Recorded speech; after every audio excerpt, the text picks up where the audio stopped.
Welcome back. I'm Ting Yen, founder of Chain of Thought Research, and I have with me CK, who's my co-host, founder of TensorBlack Labs. We've got a really good show today, and with a guest I've been wanting to speak with for a very long time now. CK, why don't you introduce our guest and we'll get this going? Sure. The guest we have is Anand Iyer, the managing partner of early stage AI blockchain infrastructure fund Canonical, and also a venture partner at Lightspeed. And important disclaimer: Anand is also the lead investor in my startup, TensorPlex Labs. So it's great to have him. Thanks for having me, guys. Excited for this. I've been a big fan following your research and listening to your podcast for a long time. Long time listener, first time, I guess, joining you folks here. Yeah, you're like our second guest on this podcast, so we're just kind of getting this going. And yeah, I'm so glad you managed to join us. Thanks for having me. Yeah. Yeah. So for the listeners that are unfamiliar, can you give us an overview of your path from starting your career at Microsoft, to startups to venture capital? Yeah. It's a long journey. It's been 26 years in my professional career, so I'll kind of condense it as much as I can. Yeah, I started my career working in big tech. I spent a good majority of those formative years in Microsoft, which was really important to me. I learned how to build product, and it was also during an interesting era, which I think is worth unpacking now, given everything that's happening in the world of AI. But I was there during the years of 2004 to 2010, sort of peak bomber era. We were fighting open source. We were fighting the iPhone. Azure had just started to become a thing, but I learned a ton from building product through that org in ways I can't be more grateful for that. But having been on sort of like the big tech path for too long, I really wanted to manage my own outcome. I was always in the Valley. I never moved up to Redmond. So many of my friends and my immediate circles were starting to build companies, and I got infatuated with this concept. And in some ways, we were an entrepreneurial org within Microsoft building things in the developer platform side or on Azure. So became a startup founder. That was the next 10 years of my career. We exited our company in 2018 through an acquisition to a public company, which we then took back private in 2020. So learned a ton through that experience. And the path to venture was somewhat serendipitous. It was not too dissimilar from really sort of like the work you folks are doing now. I was really learning in public. I'd gotten exposed to Bitcoin back in 2012, thanks to an investor. And over the years, I'd stayed close to the world of crypto, but not building in it. And so after we dropped up my startup and I felt like it was time for me to move on from that, I started investigating what I could build in crypto. Lots of ideas. I thought I'd go have another run at building a company. But it was one of those interesting times where, having been a founder, I had so many ideas. I initially thought we could build a venture studio to start early stage companies, but soon that catalyzed into a fund in and of it. And mostly due to a lot of support from folks that I've worked with in the past, and mostly other GPs, among other things. So it was one of those things where the adjacency was really there. The opportunity looked really great. And I thought we could bring something in the market that didn't exist with our fund. So that's my very long story, somewhat condensed into the world of venture. That's very cool. I actually started my full-time crypto career when I was at Defiance Capital.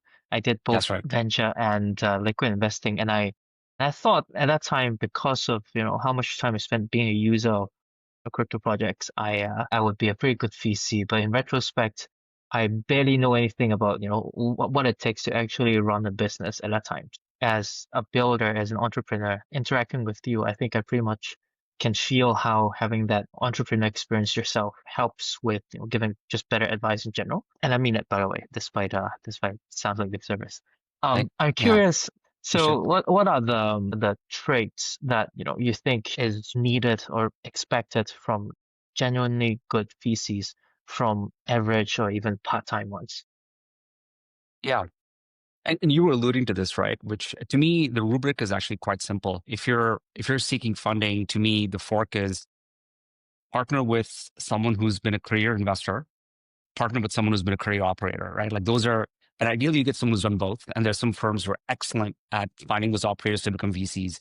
But if you can optimize for that, suddenly you've got these super strengths and powers in your corner that are somewhat unparalleled. The things that I have come to learn, but because I'm also relatively new to VC, right? I've been a builder operator for the majority of my life. The one sort of term that I think is really, really interesting is this thing called temporal arbitrage, right? So what investors should be really good at is trying to find out exactly where the market's trending in the next 12 to 18 months, maybe even more condensed now, 6 to 9 months, something like that. And we need to get there before consensus, right? There are, I mean, again, depending on the stage, if you're very, very early stage, you're formative, you're like at the pre-seed stage, trying to understand like, hey, this is where we think the market's heading and we should be placing a bet here. That I think is a superpower, and partnering with people like that who have high conviction and know how to help you get there. Those are, in my opinion, the most valuable VCs. And I'm very fortunate to work with a few of these over the years. And I hope I can play that part for a lot of our founders as well.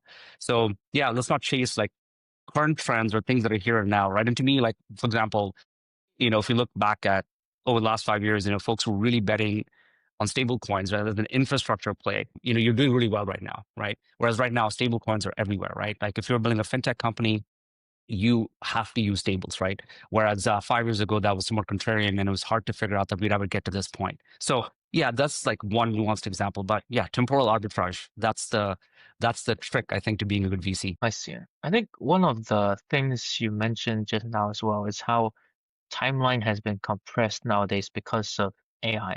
Like AI is moving so quickly that, like I think all time frames, that they're changing quite a bit, and you really need to be hustling and reacting to all the new things that are happening.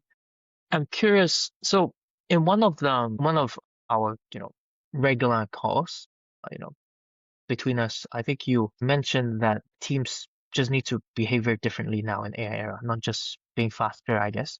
So I'm curious, like, what do you think are the biggest changes that AI has brought to, startup operations and investing? Yeah, there's many vectors to this, but I'm also coming out of another board meeting yesterday where it's becoming so common now that the conversations are around how do we use AI to become more efficient?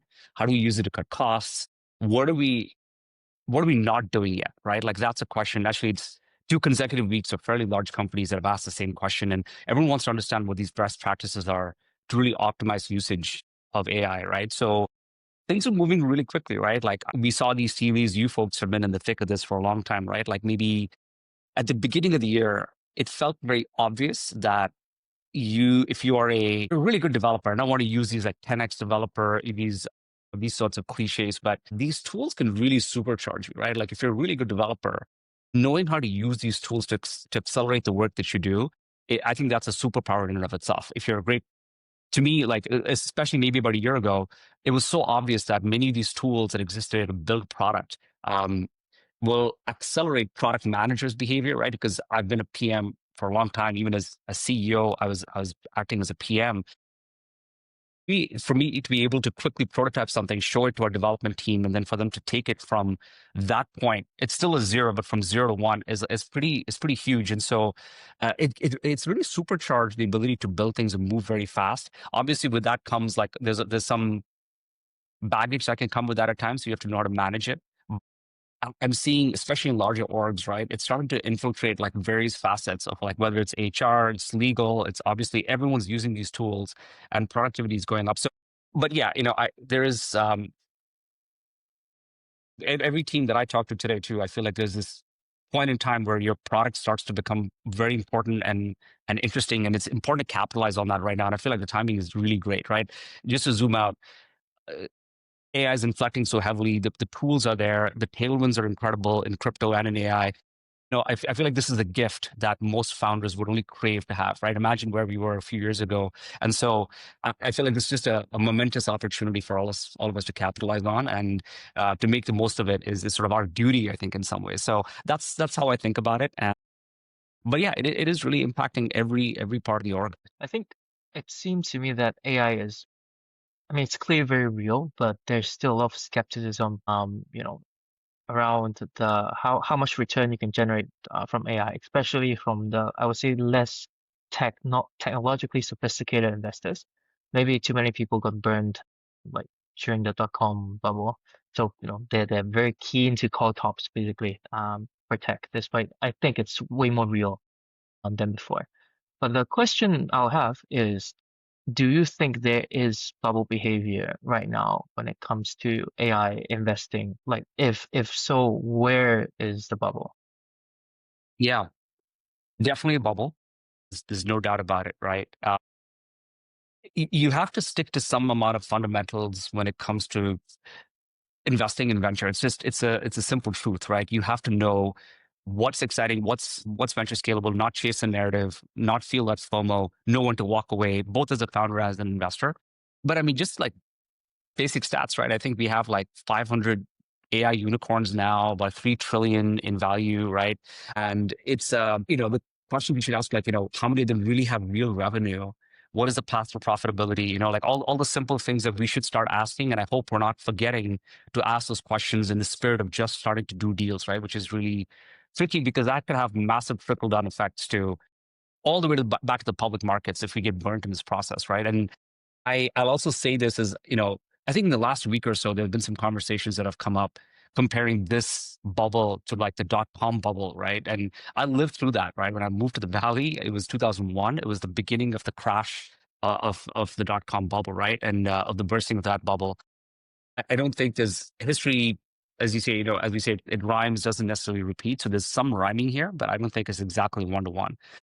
But there is a bubble for sure. The concerns that I would have, like I think you asked, like where is the bubble? There's definitely there's some dollars flowing into the very top of the stack, pure wrapper plays. There's high signs of quick revenue, but a path to repeatable revenue or being able to build a moat is hard, right? Like the fungibility of some of these models is actually real sometimes.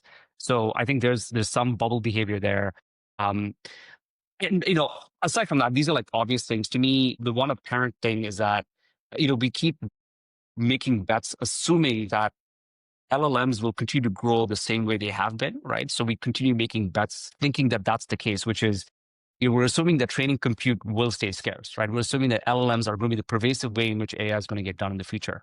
And so we're kind of following this classic, like it's expensive, it's abundant, but might get commoditized, right? So that's the piece that I worry about a little bit. But that's also the venture game we should be playing, which is how do we look ahead and see what things might be creeping up given the pace of research and innovation happening here, that we're not continuing to pour money into the same areas, but not thinking where the puck might go. Yeah, it's there's definitely signs of it. Whether it'll burst and how impactful it will be, how quickly we'll recover, I think that macro is actually looking quite different than it's ever in the past. There's an asterisk against this in terms of like the impact it could have, but it's definitely bubble behavior.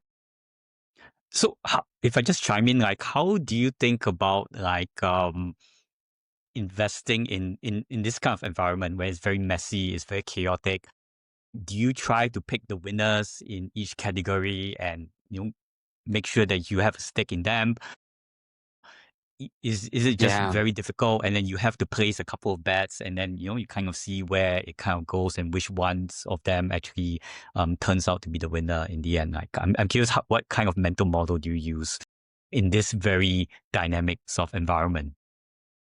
Yep, it's a good question, and it'll make sense if I share a little bit more about where we sit, right? And CK has had some sort of like with the inside of the car view, right? As we've been driving this vehicle, which is our firm. So I think he's seen some of this, but if you look at the classic 2x2 quadrant of like, let's say the x-axis is the fund size, or maybe x-axis like generalist versus specialist, and the y-axis is the fund size, right? Small specialist firm, right? Like, and so we sit in this very interesting position.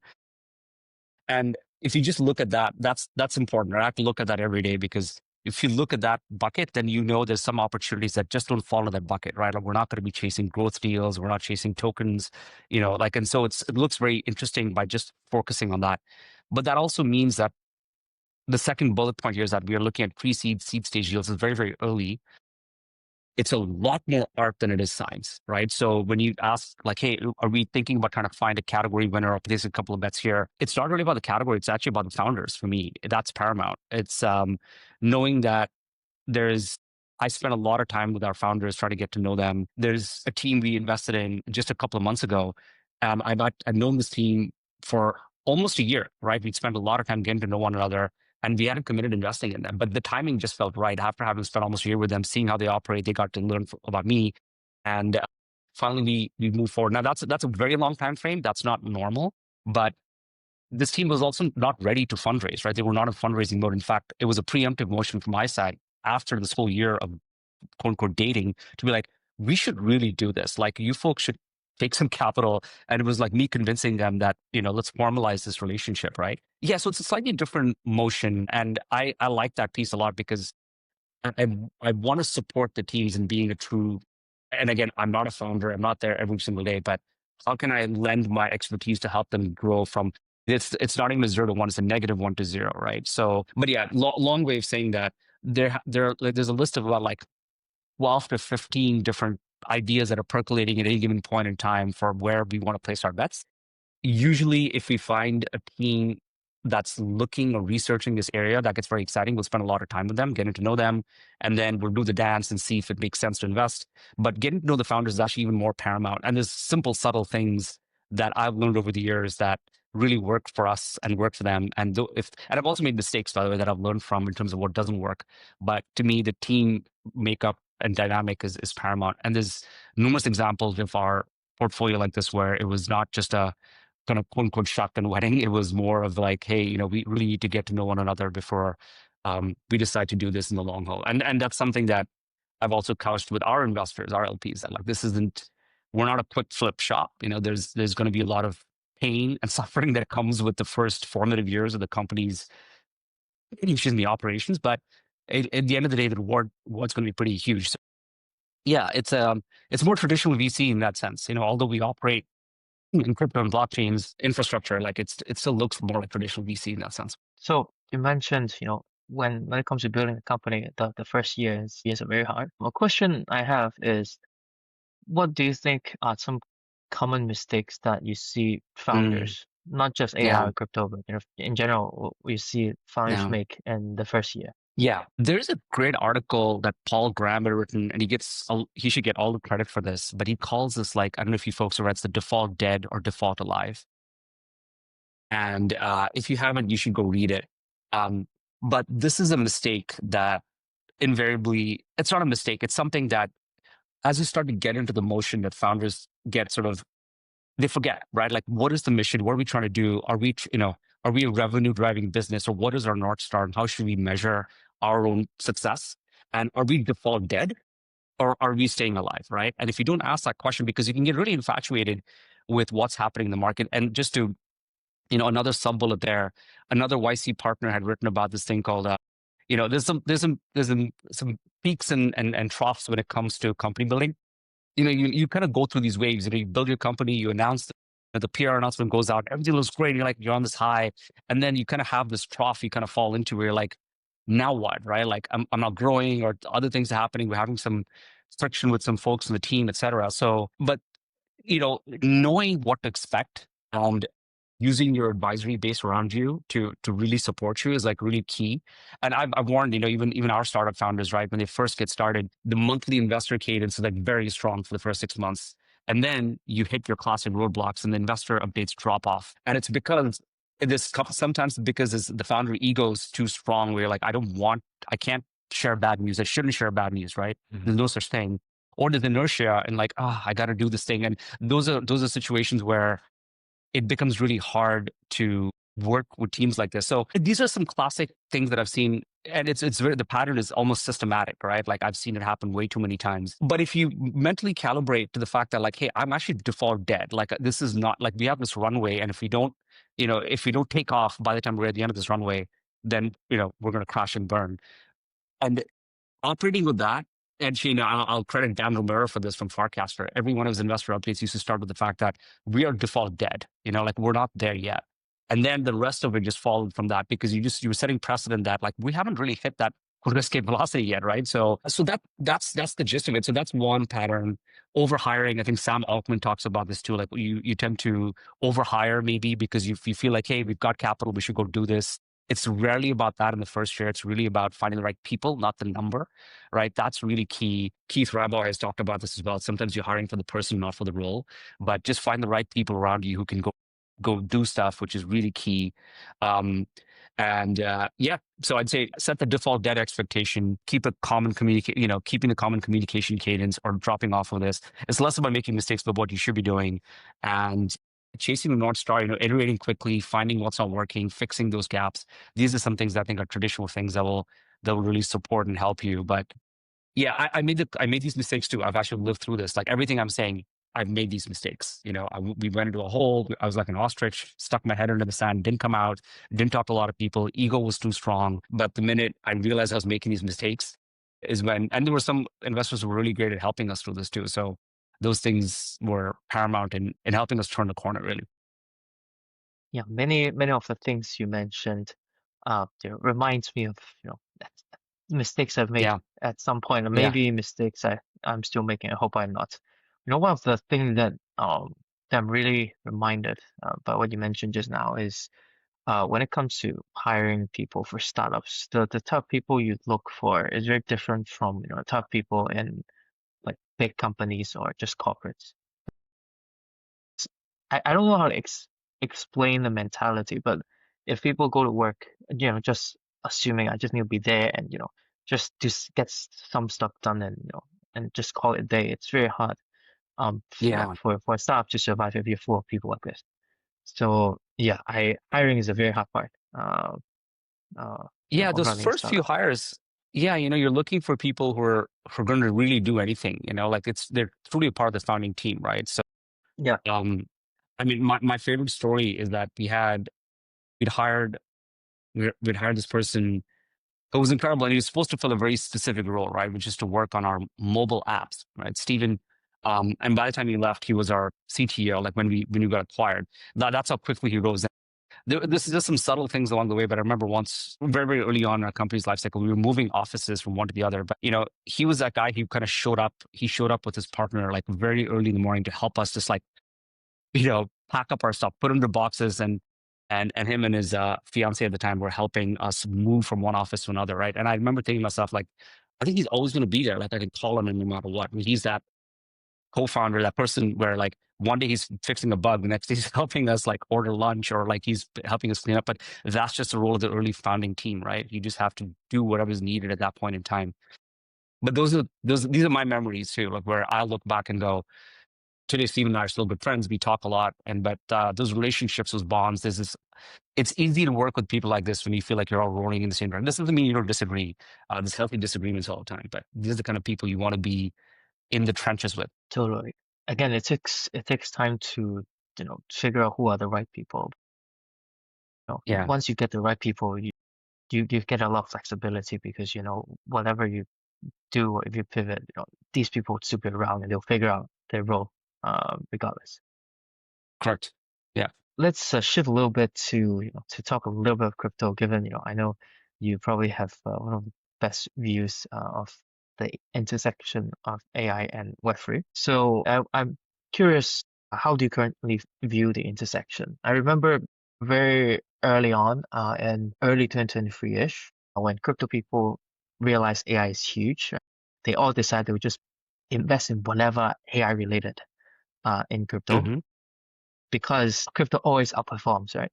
And then at the end, I'm pretty sure most of them would have outperformed by buying Nvidia, even at that point, like a few months after Mm. ChatGPT was launched.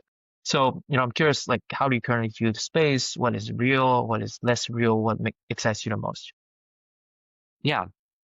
Well, yeah, it's definitely an interesting position to be in, right? Like I live here in the valley, and it's AI is kind of infused into our veins. I think kind of on a constant basis, right? Like um, we have the biggest AI companies all based here, right? Like we have OpenAI, we have Anthropic, and we have also got some of the biggest crypto companies actually based here too, right? We have Coinbase here, we have Kraken, we've got the biggest VCs here focused on AI, we've got the biggest VCs focused on crypto here. So it's definitely an interesting point. The one thing I'll say before going into this intersection of AI and crypto is I just want to be super clear that I don't think this intersection has found product market fit, right? Like it's just, we're not there yet.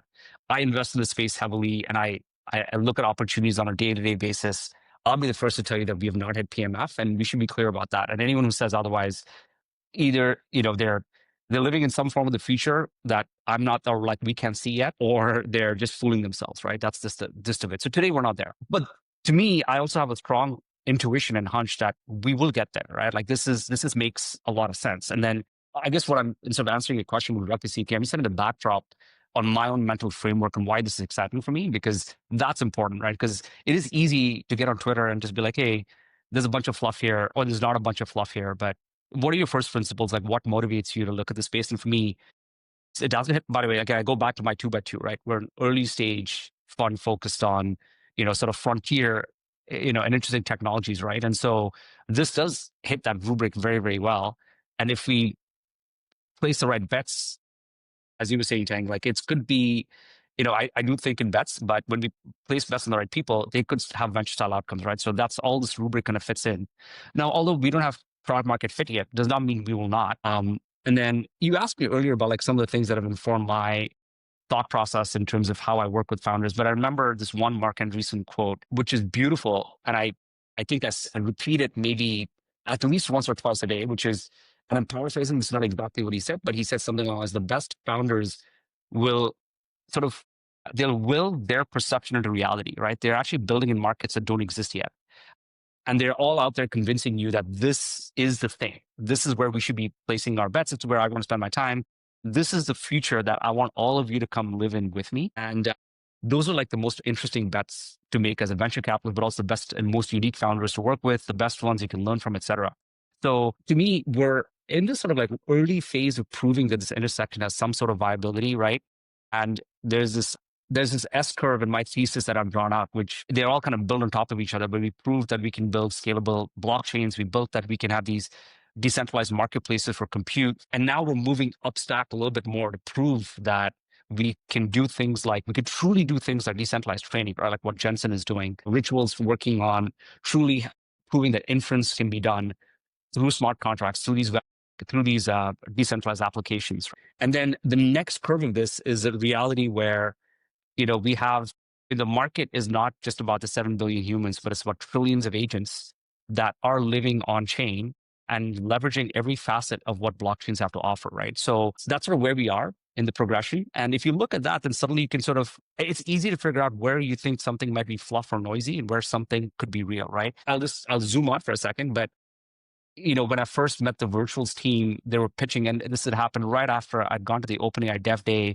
All they were talking about in November 2023 was agents, right? That was the first time this concept of agents started to get really popular. So I came out and I was like, whoa, agents. And I think I put a tweet out there, and someone from the Virtuals team saw it, reached out and said, we're actually thinking about these things called agents, right? And it felt too premature and too early at the time. But again, spent several months with the team. Like, oh, you folks are way ahead of where we should be. But this is one of those where if you get it right, it could be very right. But we've still seen that like many of these agents are toys, right? They're not really delivering on the true AI value and promise. That's the truth of it. But that's how venture works. We start off, we prove that something can be done. Most of them look like toys. And over time, we'll start to realize some money utility if the founding team has conviction into building and getting us there. And that's kind of where we are, right? So I guess it's somewhat of a indirect answer to your question, but we're at this point, just to summarize, I'd say when we haven't hit product market fit yet, we're proving that a lot of things that can be done in a centralized fashion can be done in a decentralized fashion. Concern that I have with those solutions a lot of times is that there's just there's no reason to switch from a centralized option to a decentralized option. It's hard. The switching cost is too high, or there's no incentive and value to be able to make that switch. But we're proving that can be done. But once those rails exist, what comes after that is, I think, what the most interesting opportunities will become. And that's kind of the same thing, right? We proved DeFi was a thing. And CK, you know this really well. And now it's like, like we talked about earlier, every fintech wants to dabble with stables and DeFi, right? So we're at that point in this infrastructure proving out to be something bigger, but definitely not at PMF yet. Throwing a quick question. Since you mentioned Virtuals, I'm curious, like, what do you think of them now? I think it's been a while. Like, they got a lot of attention when the whole like AI agents started to, come to market. People were very excited about what these agents could do. Recently, we spent some time looking into what they were doing with this agent commerce protocol, which I think is an interesting way for them to sort of like build these like communication tools between like different agents for this sort of like multi-agent future. I'm curious, what do you think of Virtuals at this point, if you have any thoughts? Yeah, there's I'll start with the team again. If you folks, and I'm sure you've interacted with them. Again, I think very highly of this team, right? They've done a lot over the last several years, and there's no quitting. They're not in this for like a short-term high and boost. They're in it with conviction for the long haul. There's something in their DNA that's not going to quit. And that's something that I've come to respect and I admire a lot. So I'll just start with that as the basic foundation, right? This is again, I talked about being in the trenches. Like this is the team that you want to be supporting and work with. And even if I wasn't an investor, I hope they win. That's sort of where we are with just like table stakes, right? In terms of product direction, you're right. The concept of these tokenized agents got really exciting for a while. And there was a bubble forming around it. The bubble has burst, and it's not, the viability of it is being questioned, right? Is there a feature in which any company, or even whether it's agentic in nature or not, obviously have an LLM backbone to it and is doing more than pure bot-like execution and has its own reasoning capabilities and can do more? For sure, right? Every company, we talked about this just a while ago, like AI will get infused into these organically. And so there is a world in which this starts to look a lot more interesting. Again, just one more thing to zoom out in, right? The beauty of crypto has always been that we can actually ascribe value to things that are typically very hard to ascribe value to, right? Like we went through an NFT wave, tokenized agents, right? And how do you ascribe value to these? And yes, one way is like you can look at how much revenue something's making and then, put a multiple on it, and that's the valuation. And that's how we do it in a traditional format. But what is something like this that's so amorphous? How do you ascribe value to it, right? And so you marry that with some utility that's being born on chain, which can actually create value beyond our wildest imagination. Suddenly that starts to look very interesting. And to me, an example of that in the last cycle, which wasn't that long ago, was AIXBT, right? So we proved that, and that was kind of born on top of virtuals. And so I think this is a long-winded answer, but I love the team. The foundation's phenomenal. You're right. ACP is an interesting stab, but yeah, the minute these things start to work with one another to generate value, start driving transaction volume on chain, it starts to look very unique and different. And I think we're starting to prove that these foundational layers mean something, right? So ACP is very nascent, but there's a lot more to come the minute. And this is a marketplace, the chicken or the egg problem, right? The foundation now exists. We just need viable agents, and then discoverability to exist for them to start working with one another starts to look very unique. And this is, I'd written a long time ago about, like, I saw this kind of parallels between what Shopify had done back in the day and what like a virtuals could do. And I think virtuals,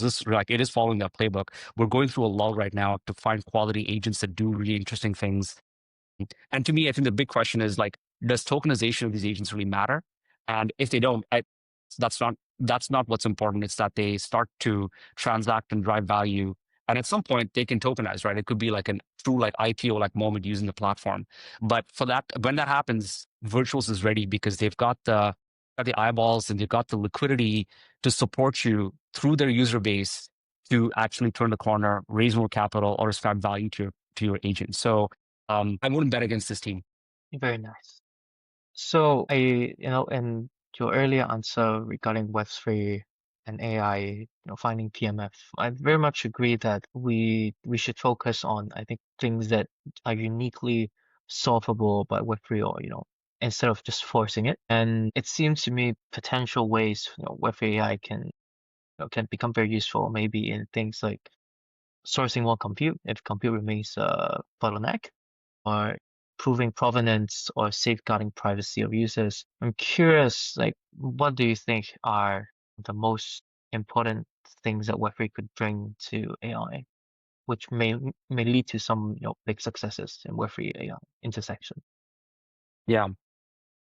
To me, it also starts with the basic assumption here that, like, AI is just too centralized today. That's just the reality of it. And the moats that are being built, right? The fact that ChatGPT's biggest user base is in India and it's growing so quickly, right? It's one of the most popular apps out there. You think about that, like that's the trick, right? Like going full stack with this solution just made a ton of sense. And by the way, this is not a direct answer to your question, CK, but I wanted to flag as well that to me, this is a formula for success, right? Like when you asked earlier, like, what could a virtuals do? What do I think of them? What can any one of these AI crypto companies, right? I wanted to slightly go off on a tangent there because there is a lesson to be learned there. And I remember talking to the Jensen team about this about 9 months ago. And Jensen, as you folks might know, decentralized training. And it's an amorphous concept to understand. But now with what they recently released with Block Assist, which is an RL agent that's sitting, with you effectively, learning about your moves and helping you get better at Minecraft using their swarm of decentralized compute. Basically, it's RL happening on the background of a decentralized network. but doing a very specific use case like playing a game, right? They showcased in a full stack manner what their product could do. This is unique, right? Like crypto companies are notorious in not doing this full stack thing, right? And so I'm glad that we're proving that this can be done. And we need more of that, especially in AI, because the fact that OpenAI was working on GPT for as long as they were, till ChatGPT happened, we didn't even understand what this could do, right? So yeah, I think I just wanted to go off on that one tangent for a second, because that is important. Now, I think coming back to your question of where can these primitives start to make sense? Today there's this cohort of users, and I'll start top down. We believe in privacy. We use Signal. We are using, Opera or DuckDuckGo or Proton. And there's this, and we're sort of like an outlier base, but we believe in these things because there is some semblance of like how we want to operate, that we don't fully want to trust these centralized providers with everything, right? And we've seen this happen before with Facebook. We saw it happen with Google.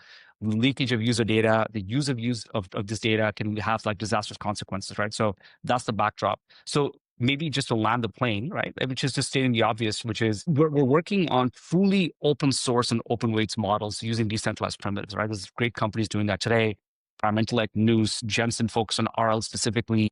And I'm sure there's several others, right? But that's a huge step in the right direction to prove that this can be done using a decentralized network, right? The next wave of models that get built should truly be built with this sort of attribution in mind, right? If I'm contributing a corpus of data to pre-training, will I get credit for that, right? And that's not really happening today. I mean, we've taken stabs with like existing data models, like what Vana is doing, what Sahara has been trying to do.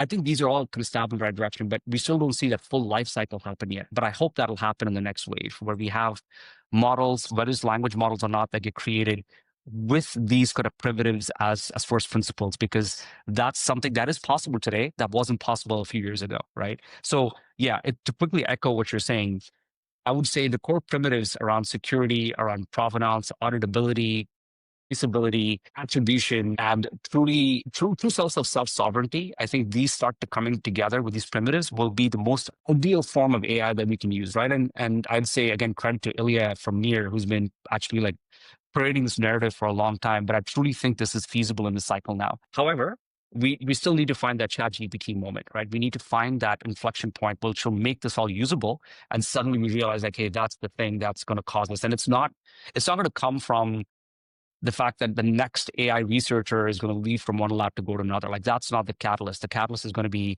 something, some advantage we get that we haven't realized we could even do with these technologies today. And that's the stuff that's really exciting. Yeah. Or maybe one observation that from some of the people we've kind of like talked to, which I thought was interesting, I wanted to get your view on that, was that you said that there's a lot of noise in the AI and crypto intersection, and one of the reasons is because this intersection attracts like founders who typically were not able to raise funds in the very traditional sort of like Web2 AI space because there's a lot of competition, and it kind of like pushes them into Web3, where maybe it might be easier to raise capital within the space because it flows pretty faster in that sense. I wonder how far do you agree with this? Like, do you think like the breed of founders we have in the space, in your I know you talked to a lot of founders, like how do you kind of like think of this statement? Yeah.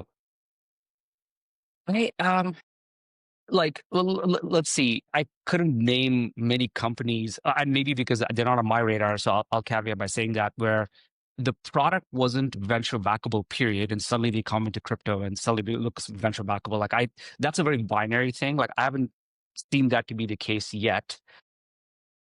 If it's especially when there's a copy paste of the concept, right? Because the VCs should be smart enough to figure this out, right? I'm not saying there isn't not smart money. It can, it can happen. I haven't seen it happen yet. It goes back to like VC first principles, right? Like, but let me, before I even go to that, what I have seen happen is situations where companies that are truly sort of an AI labs team, if they were to come into crypto, they would definitely get a very healthy multiple for sure. It's not about whether or not they'll be able to raise money, they will be able to raise money at a much higher valuation, probably even more capital than they could if they go in the non-crypto VC route. I've definitely seen that happen. I'm seeing it happen right now with the team that I've got to know, right? And that may be just N of one, but there's many such examples of this. I've also seen the inverse happen, right? I've known teams that were both dabbling in the centralized space. They tried to build this in the crypto world and try to attract more capital. It just hasn't worked, right? And so this is my point of view, and maybe I could be wrong about many of these, but I've seen situations that happen. So I can't, and I can name those names, but I wouldn't want to do that and expose these teams this way. So I won't do that. But those teams probably know because I've talked to them from both sides, right? It comes back to VC first principles and the fact that like, let's suss out whether something's venture backable or not. This doesn't mean you shouldn't build a product. Founders, like if you want to shoot your shot, do it, right? But you don't have to be a venture scale team. There's other forms of capital to do this. This isn't venture isn't the only way to raise capital to build something. There's more creative ways to do this. So just being honest with, like, if the team is honest about that, that's really all that matters. Now, again, to me, as I mentioned earlier, the team is everything, right? I'm sitting here trying to figure out with the team, like, hey, what is the right time to go do something and build something really momentous? You can also suss out if a team is being like, hey, we're just going to launch a token and YOLO in the next 6 months. Like you could try that. It's that playbook is failing very quickly, and you're setting yourself for a lot of pain if you subscribe to that. Sorry, Tang, that's not a direct answer to your question. I'm not, again, because I don't think it's fair to name names here, but I hope if you stick to first principles, you'll be able to figure out what's real and what's not very quickly. And so I see these things being played all the time. By the way, I can tell you exactly the same thing that happens outside of crypto venture as well, right? Like there's a lot of things that are getting funded today that shouldn't get funded. That's just how VC works. Yeah, that makes sense. So one of the feedback we've got for our previous episodes is, people want very specific alpha and tickers, etc. So I have the last question from my side is, among the large tech companies, like if you zoom out and go to Web2, is there one that you're particularly bullish, or where you have a contrarian view and you think, oh, people are underestimating the potential, or they're giving too much trust in a certain approach? So it's a question where like there's one large, like basically among the largest AI companies like out there, like Google, Meta, even Tesla of the world, or Nvidia, right? Like, is there one that you think, oh, there's something that market basically doesn't appreciate enough that makes you very bullish, or you just don't subscribe to the faith that the market gives to that company? Yeah, so both. I mean, it's stating the obvious here, right? Like the things that I've started to appreciate are that I think this is an underrated fact that, like, just start with Nvidia. That Nvidia isn't really a full stack company. I don't think you get, you think of them as a chip manufacturer, like being at the trying to solve matrix multiplication, right, for AI. Like that's how been conditioned to think about them. But they're focused on robotics. They're building their own models. They're trying, actually, it's not just generic models, right, but for specific industries as well, like healthcare, robotics, among others. And so to me, that's something that is worth looking into, because it also talks about the fungibility of AI at some layers here, because they realize too that, like, hey, if we can actually move up stack a lot faster than some of us can move down stack, right? But this also talks to the fact that OpenAI is thinking about their own hyperscalers, their own chips, and so they want to come down stack because they've got distribution. I am saying, yeah, maybe the one that's to keep an eye on today would be Google. They have distribution, they've got the eyeballs, right? And so to me, and of course, they seem to be beating many benchmarks, although I don't use the tools. I constantly struggle to figure out how Gemini beat something else, but this is, again, maybe small sample size and doesn't validate what the benchmarks seem to be telling us. But that's an interesting one to watch, I'd say, because I think they have been flying under the radar, but they've got such great mindshare when it comes to users using their products, right? Gmail is pervasively used, and so is Google.com, among others. And so there's something there that's worth tracking and looking into. Obviously, Apple's been asleep. And so we'll see how that plays out, whether it's through acquisitions or, I mean, they've got hardware distribution, which has always been their strong suit. The next few months are going to be really telling for Apple in terms of what they do here, because obviously they've got new devices coming out. That's usually an inflection point for them. It's been slow to see that catalyst kind of play out. I think that's like, I'm parroting everything that you've probably already seen on various other sites, among other things, right? A trend that I think is worth paying attention to, and this isn't like going long or going short, but I think it's worth looking at today, is we're so fixated on LLMs. We're so fixated on training these large language models to collect all this data to become the Google of this era, right? That's what many of us are trying to chase. And we're proving in ChatGPT and maybe Claude have proven that there's fungibility when it comes to these models, right? Distribution is paramount. That's how you kind of hit that true escape velocity. I think the trend that's worth poking and looking into is more niche, smaller models, right? They're not language models, but they're smaller models. And CK, you and I have talked about this in the past in other meetings, but I think it's a contrarian view to where a lot of the attraction is going. But solely focusing on the edge, number one, or truly small, focused, hyper-personalized models is really interesting. And kind of defeating this narrative of like, the gold rush for data, for compute, for chips. I believe this will change, right? I'm not saying that will shrink, but I think this other market will grow in the next few years. And that's really exciting to me. There's no clear winner here yet. There's a lot of research happening in this space, but I think that's really exciting. And that's actually where I've been spending a lot of our time looking at these sorts of opportunities. But yeah, that's one where I try to keep an eye out. Appreciate Amazing. the answer. Yeah, that's awesome. Yeah, I think we're just going to wrap the pod with more of a fun question. Doesn't have to be anything to do with AI, but was wondering like is there any like good book, movie or show you've seen recently that you would recommend to our audience? We're always looking for this kind of like alpha. Yeah. I'm rereading this book right now. It's Who is Michael Ovitz? I don't know if you guys have heard about Michael Ovitz. It's this is again like something that Mark Andreessen had flagged a long time ago. Michael Ovitz is an incredible agent for movie stars, right? But there's a lot of parallels here in terms of how you run a VC firm and how you recruit and retain talent on the movies, side of on the entertainment side of the house. Let me put it that way. And so I'm rereading that because we're going through an interesting inflection point. There's a lot of great talent out there. How I can learn to become the best support system to attract and retain talent like Michael Ovitz has done is something that I think is, again, there's such a depth in the way he writes and the things that he's gone through. So I'm kind of rereading that. It's not for everyone, but it's also a quick read. It's a thick book, but it's a quick read in my opinion. That's what I'm going through today. Awesome. Yeah, we'll add it to the show notes. And definitely, I'm always on the lookout for good books, so we'll add that to the reading list also. But sure. This has been great. Yeah, thanks so much for taking the time to have this chat with us on AI. And yeah, I think we can call it a day for this. Thank you, guys.